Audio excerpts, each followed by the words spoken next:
dalam dirasakan Yusraini Nasution dan keluarga.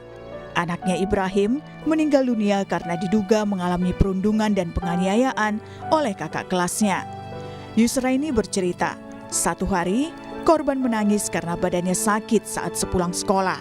Dia mengaku dipukul oleh temannya di lingkungan dekat rumahnya di kawasan Jalan Tengah, Kelurahan Masjid, Kecamatan Medan Kota. Ibu korban mengaku perundungan yang dialami sang anak telah terjadi beberapa kali. Terakhir, sang anak mengalami sakit usai mengaku dipukul oleh temannya. Sempat dibawa ke rumah sakit, tapi nyawa korban tak tertolong. Dia sambil nangis, "Mak, Mbak ini dipukulin, Mak." Itu. Oh iya, dia itu peluk lah tadi karena dia nangis ya kan. Sampai pucat mukanya gitu. Sampai menahan sakit kali. Malamnya Mbak ini demam tinggi, panas dingin badannya 2 hari itu. Pas Mbak ini meninggal nampak itu biru-biru gitu, di badannya keluar semua. Lihat. Itu di bagian mana badan, kepala? Sini. Kepala pun ada di sini, di badannya sini memar-memar gitu. Namun pihak sekolah membantah jika perundungan dilakukan oleh siswa mereka dan tidak terjadi di lingkungan sekolah. Pihak sekolah berharap kasus yang sedang ditangani polisi ini dapat segera terungkap. Kejadian pembulian tersebut bukan terjadi di sekolah. Saya tidak tahu kejadian tersebut terjadi di mana, kapan, dan siapa pelakunya. Yang pasti, pelakunya bukan siswa saya. Saya berharap pihak kepolisian bisa cepat menangani kasus ini. Polisi pun masih mendalami dugaan perundungan tersebut. Sebanyak 12 saksi sudah dimintai keterangan terkait kasus ini. Yang jelas sudah kita tangani kasus tersebut, ya sudah ada sekitar 12 orang saksi yang sudah kita ambil keterangan, ya, dan ini masih dalam pendalaman, ya, karena ini memang diduga pelakunya juga masih kita sesuaikan dengan aturan-aturan yang ada, bahwa memang apakah pelaku ini bisa bertanggung jawab, ya, sesuai dengan usia mereka terhadap perbuatan yang dilakukan. Tak hanya itu, saat ini polisi juga masih menunggu hasil visum untuk memastikan penyebab kematian korban. Tim Liputan, Kompas TV, Medan, Sumatera Utara. Saudara, kita bahas soal perundungan ini bersama ibu dari korban perundungan dengan Ibu Yusraini Nasution dan juga ada Kepala Dinas Pendidikan Kota Medan Laksamana Putra Siregar. Ibu Yusraini, selamat pagi. Pak Putra, selamat pagi. Selamat pagi. Ya, Bu Yusraini, selain kami ingin berterima kasih, Ibu sudah bersedia untuk meluangkan waktu pagi hari ini. Kami juga kembali mengucapkan turut berduka cita sedalam-dalamnya dan doa terbaik mengiringi kepergian putra Ibu tentunya. Iya, Pak. Bu Yusraini, jadi cerita atau kronologis sebelum putra Ibu Baim waktu itu akhirnya meninggal dunia itu seperti apa, Bu? Terkait dengan keluhan-keluhan yang ia sampaikan terkait dengan dugaan aksi bullying ini. Silakan, Bu. Iya. Awalnya Baim tuh pulang sekolah hari Rabu tanggal 21 Juni, Pak. Pulang sekolah dia datang ke tempat saya jualan samping Masjid Raya. Sambil nangis dia. "Mak, Baim dipukul sini, Mak," katanya gitu. "Gimana, Nak?" "Pulang sekolah," katanya gitu. Ya udah, Ibu peluk aja lah Baim ini. "Udah, Nak, nanti Mama bilang aja mau itu." Ibu bilang gitu. Ya memang sorenya Ibu bilang, sama itu, sama apa yang dibilang si Baim ini kan, karena kan gak jauh juga dari rumah. Oh, langsung disamperin ya? Baim tuh pulang sekolah dia setengah 12 dia lewat dia pulangnya. Makan di tempat Ibu. Udah itu pulang dia setengah 2 tapi rumah karena ayahnya nggak di rumah. Sampai setengah 2 lah dia pulang baru di rumah. Ayahnya kan nggak di rumah, jadi dia nunggu ayahnya lah. Udah gitu Ibu pulang sore, Ibu bilang sama yang itu, "Tadi anak uak mukul si Baim. Ibu bilang, mana ada kata anak itu. Kalau enggak ada lah kamu mukul si Baim, mana lah mungkin dibilangnya kau. Ibu bilang gitu. Enggak ada kata anak itu. Ya udahlah kata ayah anak itu. Nanti aja aku bilang sama dia katanya. Ya udah, pulang kami. Malamnya Baim demam. Demam tinggi dia sampai 2 hari. 2 hari dia demam tinggi. Biasanya Baim ini pun memang nggak mau makan dia kalau demam. Oke. Jadi itulah minum aja maunya dia. Kalau minum mau dia gitu. Terus badannya kayaknya rasa dia panas sampai maunya dia nggak usah pakai baju pun kalau tidur itu. Ya nggak bisa gitu kan, ibu pakaikan aja lah dia celana gitu. Cuman dia mau minum aja, makan nggak mau. Udah 2 hari, udah nggak panas badannya, tapi yang ketiga harinya sakit semua badannya katanya. Sama kepala sakit mak katanya. Oh ya udah, mandikan dia kan. Sorenya pulang jualan ibu, gusuk dia si Baim ini. Kata tukang gusuk nggak apa-apa si Baim bu. Cuman dia memar badannya katanya. Kata tukang gusuk.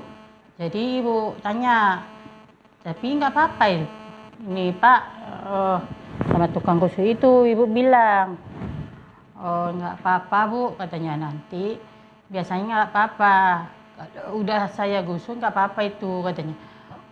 Besok kalau masih sakit kata si Baim badannya bawa lagi kemari katanya. Rupanya nggak sakit badannya 2 hari. Udah itu sakit lagi badannya katanya. Ibu bawa lah gusuk dia lagi. Yang bawa ayahnya, dibawa ayahnya pagi hari Selasa. Udah itu memang Baim waktu dia sakit-sakit itu agak lain nampak ibu dia gitu. Agak kayak ketakutan gitu. Kayak ketakutan, kayak trauma gitu dia Pak. Jadi itulah dibawa ayahnya pergi gusuk gitu. Udah pergi gusuk, pergi ayahnya ke puskesmas minta surat rujukan rumah sakit Madani. Udah di rumah sakit Madani, masuk UGD lah Baim ini tadi. Digolekkan aja lah dulu dia di situ kan. Ayahnya pergi antri pendaftaran dulu Pak. Nah, ibu di sana ibu kasih dia makan roti sama teh manis mau dia.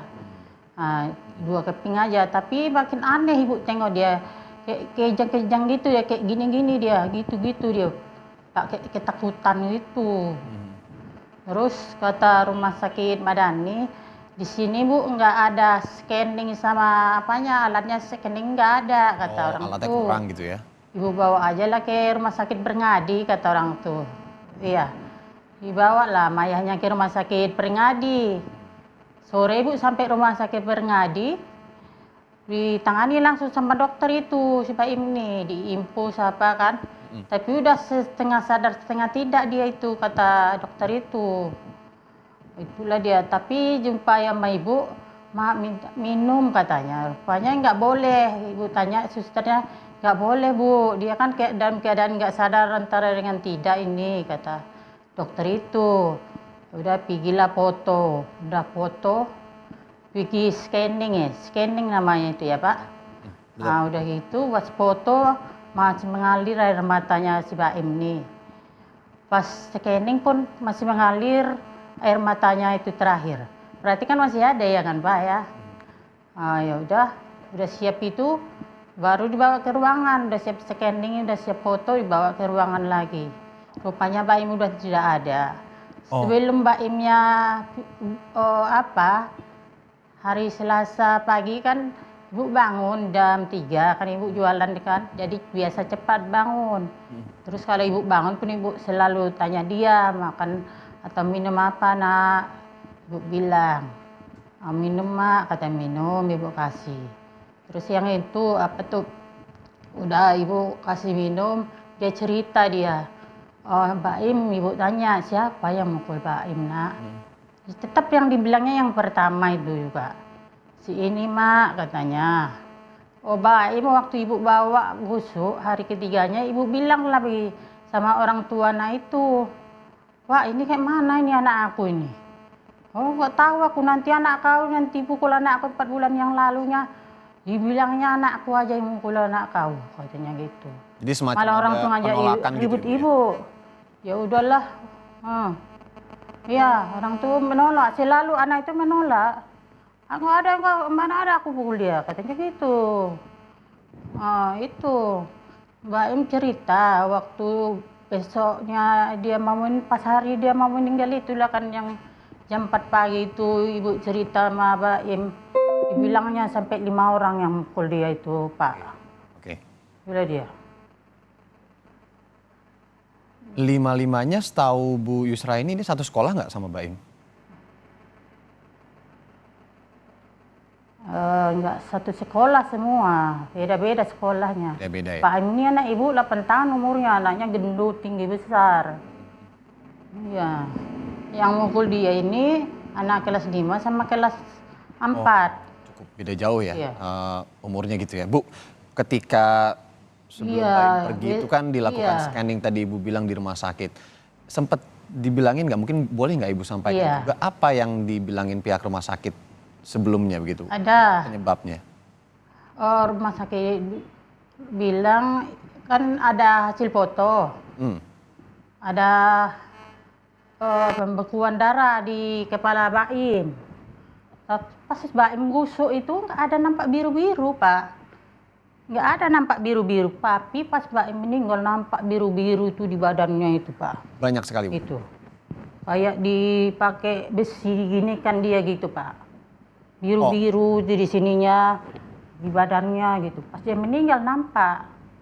Disampaikan juga bahwa ini sepertinya ada Waktu dia benturan sakit benda ada keras nampak begitu gitu. ke badan atau ke kepala Baim. Iya. Iya memang kabarnya dipukul pakai besi segini kabarnya. Itu yang bilang Mbak Imnya Ya, atau itulah. pihak rumah sakit, Bu, yang pakai besi ini?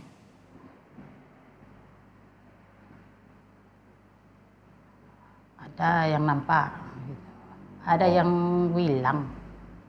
Oke. Dia enggak nampak yang dia apa enggaknya memukul. Gitu. Mungkin pokoknya dia dipukul pakai benda keras itu ya kan, Pak. Masa sampai pendarahan membeku otaknya itu. Hanya sampai meninggal, keluar biru-biru udah. Begitu meninggal Baim keluaran gitu. Biru-biru di badannya itu.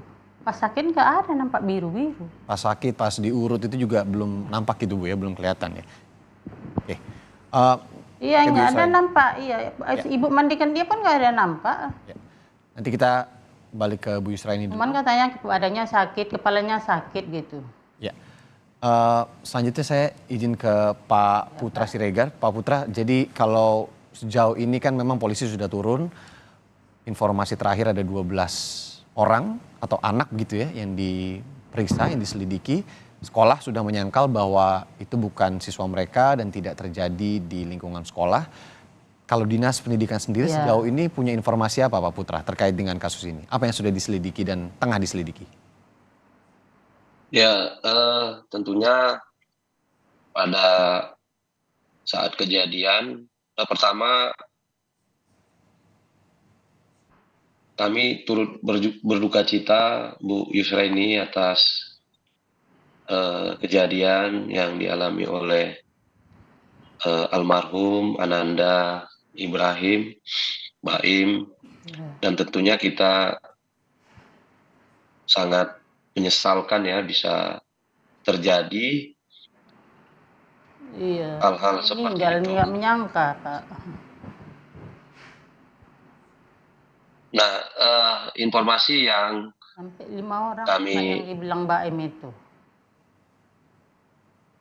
informasi yang kami terima pada saat kejadian, malam kejadian, saya langsung menuju ke rumah sakit Peringadi Medan, dan pada saat itu dalam perjalanan ternyata Baim almarhum telah dibawa ke rumah duka. Jadi saya sempat berkomunikasi dengan ayahanda Baim, namun tidak sempat berkomunikasi, Bu. Mohon maaf dengan Ibu Yusra ini karena kondisi Bu Yusra ini pada saat itu sangat terpukul atas kehilangan Baim. Dan yang disampaikan oleh media, informasi-informasi yang sudah beredar, dan tadi juga sudah ditegaskan oleh Ibu Yusra ini bahwa kejadiannya itu bukan dilakukan atau bukan terjadi di lingkungan sekolah dan bukan dilakukan oleh kakak kelas satu sekolah. Itu Pak. Bukan dilakukan oleh kakak kelas satu sekolah, tapi memang benar bahwa Beda-beda sekolah. diduga pelaku memang berusia lebih tua dari Baim dan kejadian juga bukan di lingkungan sekolah. Nah, ini yang tentunya menjadi fokus kita.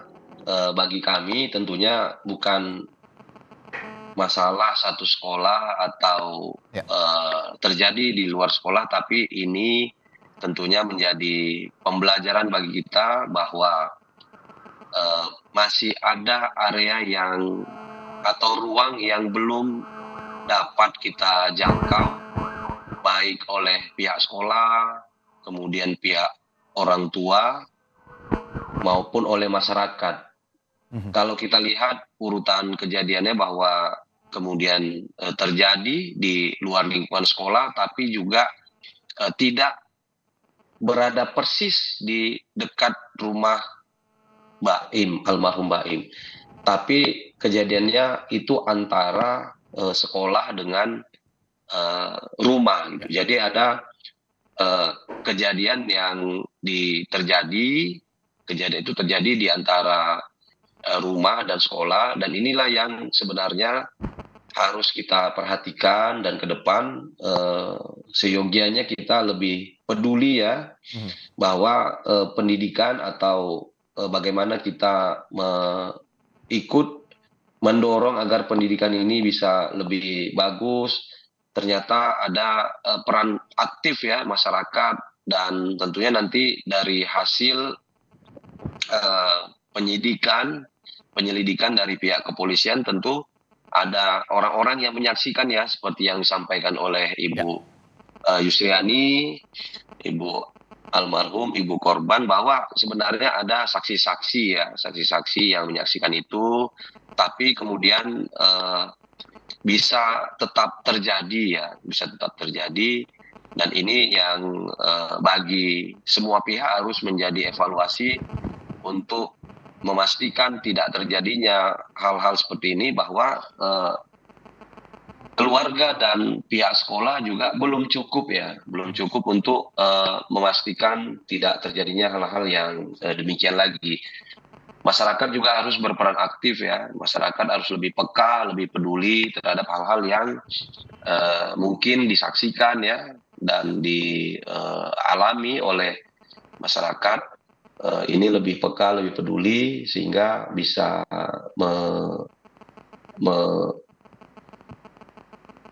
memastikan agar atau menghalangi atau membuat kemungkinan yang lebih bahwa kejadian itu tidak terjadi. Oke, Pak Putra, nanti tentu kita akan lanjutkan lagi bagaimana kemudian kelanjutannya, apakah kemudian pihak sekolah juga akan dipanggil oleh distrik untuk mengetahui lebih lanjut secara psikologis di dalam sekolahnya seperti apa. Kemudian juga tentu kita akan dengarkan lagi dari Bu Yusra ini. Ibu, Bapak, kita jeda sejenak, nanti kami akan kembali sesaat lagi.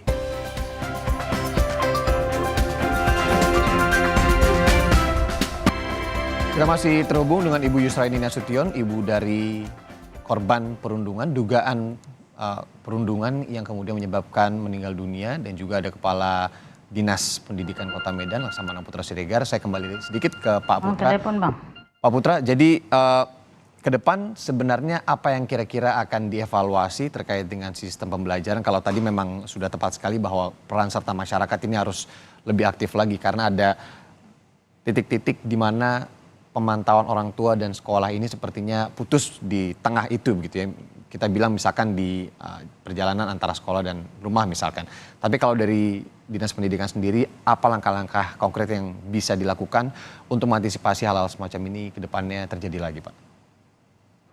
Ya, tentunya kita akan mendorong seluruh sekolah yang ada di Kota Medan agar dilakukan sebuah sistem parental meeting ya yang bisa mengefektifkan komunikasi antara pihak sekolah dengan pihak orang tua murid atau wali murid atau siswa sehingga dapat dipastikan aktivitas siswa ya apalagi siswa yang kemudian dalam level SMP dan SD ini sangat penting kita lakukan pemantauan yang komunikatif antara pihak sekolah dengan pihak keluarga. Nah, kalau kita lihat dari kejadian ini bahwa sebenarnya kemudian kalau ada komunikasi yang efektif ya ketika misalnya siswa itu pulang dari sekolahnya, maka tentu kalau disampaikan komunikasinya ke pihak orang tua atau wali muridnya, maka orang tua atau wali muridnya bisa memprediksi ya berapa lama kemudian waktu tempuh dari sekolah ke rumah, sehingga ketika terjadi pergeseran waktu ya, penambahan waktu misalnya kok siswa yang pulang dari sekolah itu tidak pulang di jam yang sama. Ini kan tentu bisa dilakukan antisipasi ya, Ya. antisipasi hal-hal yang seperti itu. Nah, hal-hal tersebut bisa terjadi ketika adanya komunikasi yang efektif antara orang tua dengan pihak sekolah ya.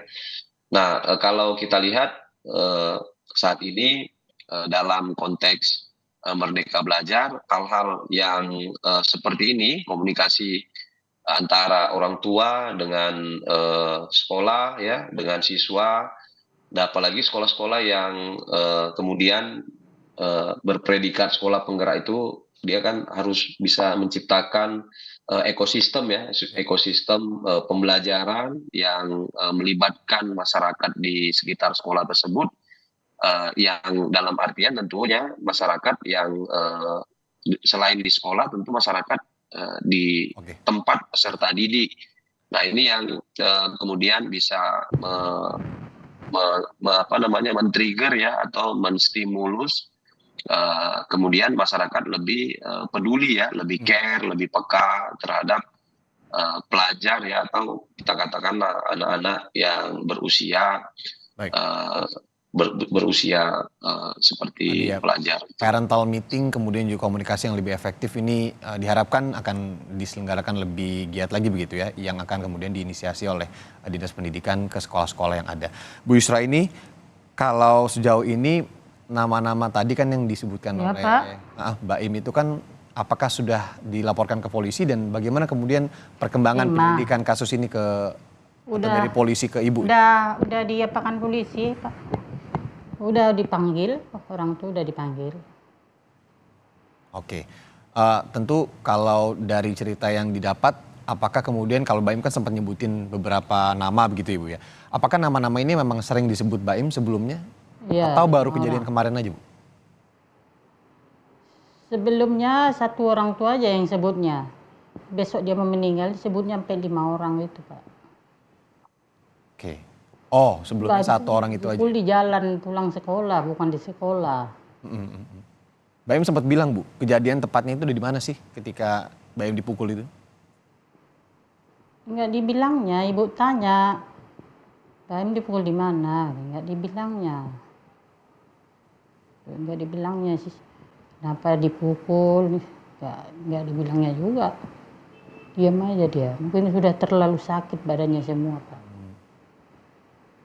Oke, dari ketika dia mulai, jadi kan ketika ibu ketemu dengan orang tua nama yang disebutin sama Mbak Im itu kan masih nggak apa-apa tuh Bu. Ketika malamnya mulai demam, nah dari demam itu sampai kemudian di scanning di rumah sakit sebelum Mbak Im pergi itu nggak ada perbaikan sama sekali Bu kondisinya. Makin parah, makin parah. Ibu tentu jadi sorotan banyak pihak juga.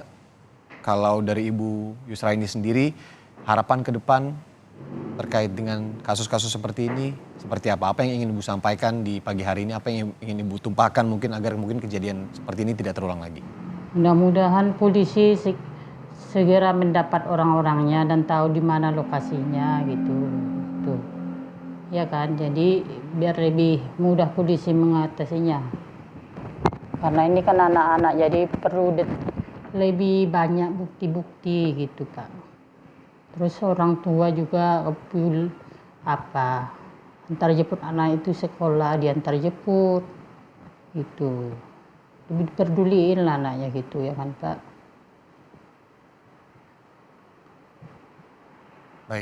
Baik Ibu.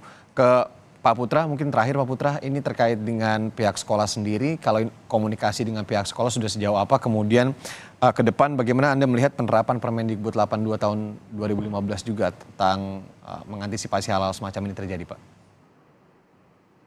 Ya, tentunya dengan pihak sekolah kita sudah melakukan komunikasi ya pada saat Baim di rumah sakit dan dibawa ke rumah duka. Dan saya meminta kepada sekolah untuk terus melakukan komunikasi ya dengan pihak keluarga, dengan pihak Ibu Yusraini untuk mengakomodir misalnya hal-hal yang dapat kita lakukan. Dan sampai sejauh ini pihak sekolah juga sudah dimintai keterangan oleh pihak kepolisian terkait dengan kejadian yang ada, dan kita terus berkomunikasi dengan pihak sekolah ya, dengan pihak keluarga melalui pihak sekolah. Nah, tentunya dengan Permendikbud 82 tahun 2015 itu kita berharap ya bahwa dengan diterapkannya Permendikbud itu, dan ini tentunya akan menjadi pembelajaran ya bagi kita semua, dan tentunya harapan kita ya dengan semakin pekanya, semakin pedulinya masyarakat ya, ini peran serta masyarakat, tentunya kita meminta agar lebih aktif dan lebih bisa dilakukan ya. Yang paling penting tentunya bagaimana pihak sekolah dan pihak orang tua wali murid ini bisa membuat sebuah sistem yang lebih efektif, sehingga dorongan untuk komunikasi bukan hanya terkait dengan pembelajaran siswa tersebut, tapi juga terhadap perkembangan yang tentunya dipengaruhi oleh lingkungan sekolah, lingkungan permainan, dan lingkungan keluarganya. Kami kira itu. Baik, Pak Laksamana Putra Siregar, Kepala Dinas Pendidikan Kota Medan, terima kasih. Dan khususnya kepada Ibu Yusraini Nasution. Ibu, terima kasih sudah meluangkan waktu. Sekali lagi doa terbaik teriring untuk almarhum Baim mengiringi kepergiannya. Terima kasih sudah meluangkan waktu pagi ini. Tentu kita harapkan kejadian ini tidak akan atau tidak terulang lagi dan bisa diantisipasi secara cepat oleh seluruh pihak, utamanya juga masyarakat. Terima kasih Ibu Yusraini. Selamat pagi dan salam sehat.